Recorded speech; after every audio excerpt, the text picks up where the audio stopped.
Hello everybody.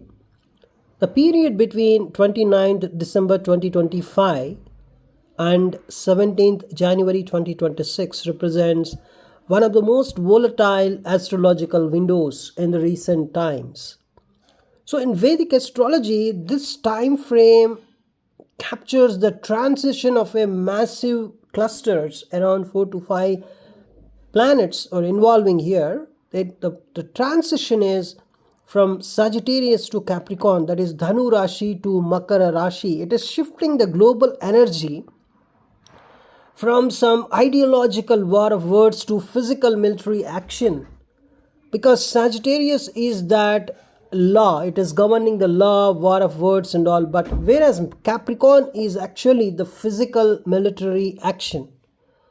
So the events were primarily driven by a rare multi-planet cluster, that are 4 to 5 planets moving through the natural ninth house, that is Sagittarius, and 10th house, which is Capricorn of the natural zodiac.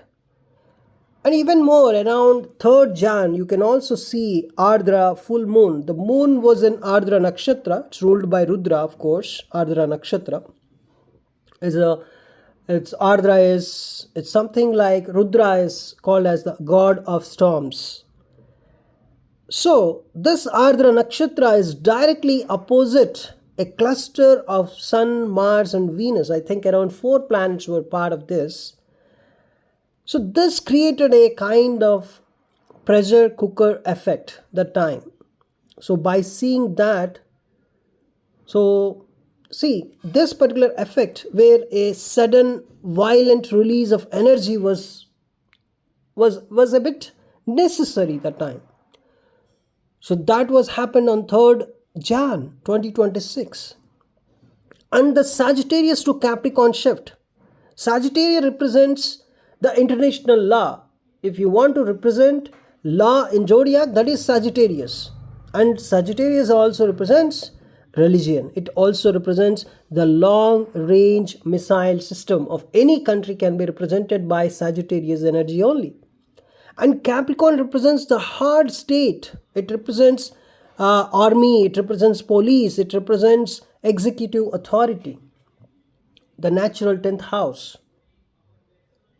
So on 16th January, Mars entered Capricorn, which is Mars's favorite sign, because Mars exalts in Capricorn. It possesses maximum strength, maximum power. It becomes the real commander-in-chief there.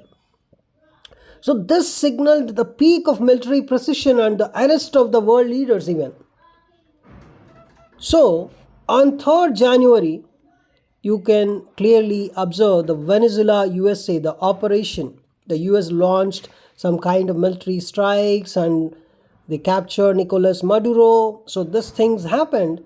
And on 8th Jan, if you observe the Russia-USA conflict, it's a kind of the USA seized a Russian flagged tanker in the Atlantic. So this occurred under the Venus-Mars conjunction. It's kind of war over resources or war over finances. You could clearly relate this event with this energy. And on 13th January, you could observe the Iran impact, that is massive civil unrest and protests peaked in Iran with reports of over 2,000 casualties as planets moved towards the cold sign of Capricorn.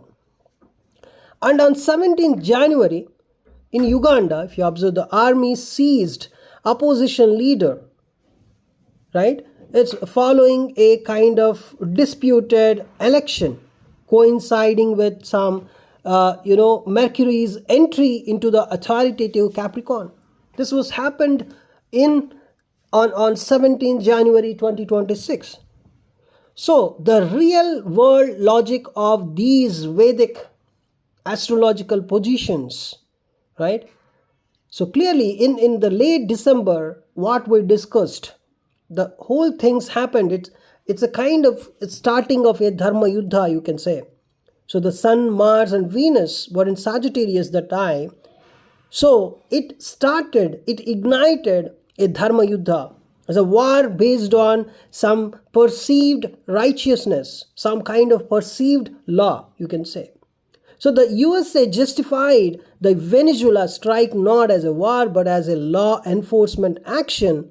Kind of they said it's just drug trafficking charges they are implementing, but it's not that it is a kind of law enforcement action only, you could see, which is a kind of classic Sagittarius Capricorn theme. The planets, the cluster of planets are moving from Sagittarius to Capricorn, so they are moving towards a real world, real war situation. It's just not the war of words, it's the war in action.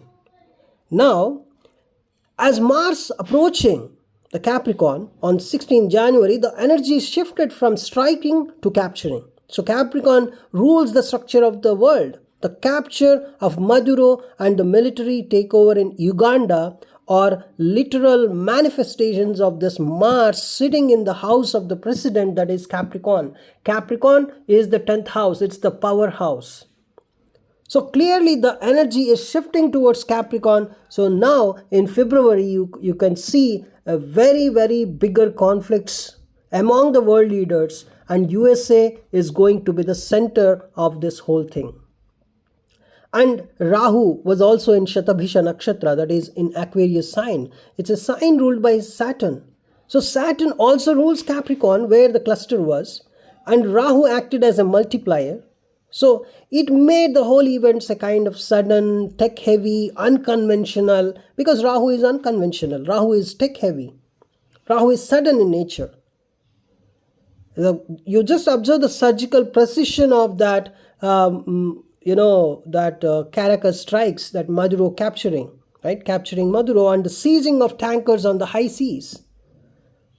So clearly the planetary energies are manifesting as the real world events.